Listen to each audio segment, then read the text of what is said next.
Bertemu kembali. Fenomena anak muda menunjukkan minat mempelajari ajaran Islam perlu ditangani dengan bijaksana. Pendakwah terkenal Ustaz Azhar Idrus berkata, sekiranya gagal diuruskan dengan berkesan, usaha membina sahsiah diri di kalangan generasi muda seperti mana digariskan oleh Al-Quran dan Sunnah Rasulullah SAW akan gagal. Sangat-sangat saya sokonglah kerajaan mana sekalipun buat benda-benda gini untuk anak-anak muda khususnya. Anak-anak muda ni dia bila sebut muda dia jiwanya sentiasa nak cari benda yang menghiburkan dia. Jadi hiburan ada di mana-mana. Kalau kita tak sediakan hiburan Islam, agama itu sebagai entertainment, maka dia cari entertainment lain. Maka bila entertainment yang lain sahaja, yang keduniaan saja, akhirnya dia tak boleh membentuk syakhsiah diri.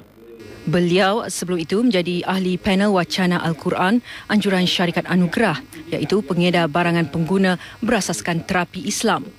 Program berlangsung di Stadium Darul Makmur, Kuantan malam semalam dihadiri lebih 100,000 orang, kebanyakannya orang muda. Wacana ini antara lain mengupas kekuasaan Al-Quran di dalam kehidupan umat Islam. Menurut Ustaz Azhar, sudah menjadi lumrah anak muda suka kepada hiburan. Justru dalam usaha menyampaikan dakwah, ia dilihat perlu lebih fleksibel.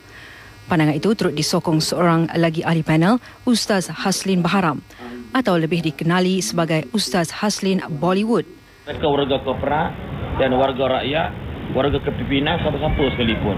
Inilah dikatakan bagaimana Allah sebut dalam surah Al-Anfal, Allah sebut wallazina kafaru ba'dhum awliya'u ba'd.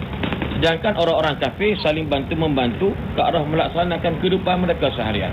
Yang buruk mereka ketepikan, yang baik mereka utamakan. Illa taf'aluhu takun fitnah.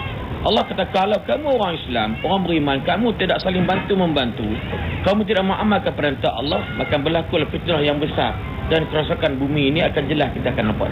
Sementara itu, hampir 20,000 botol air Anugerah diedarkan secara percuma kepada orang ramai yang hadir.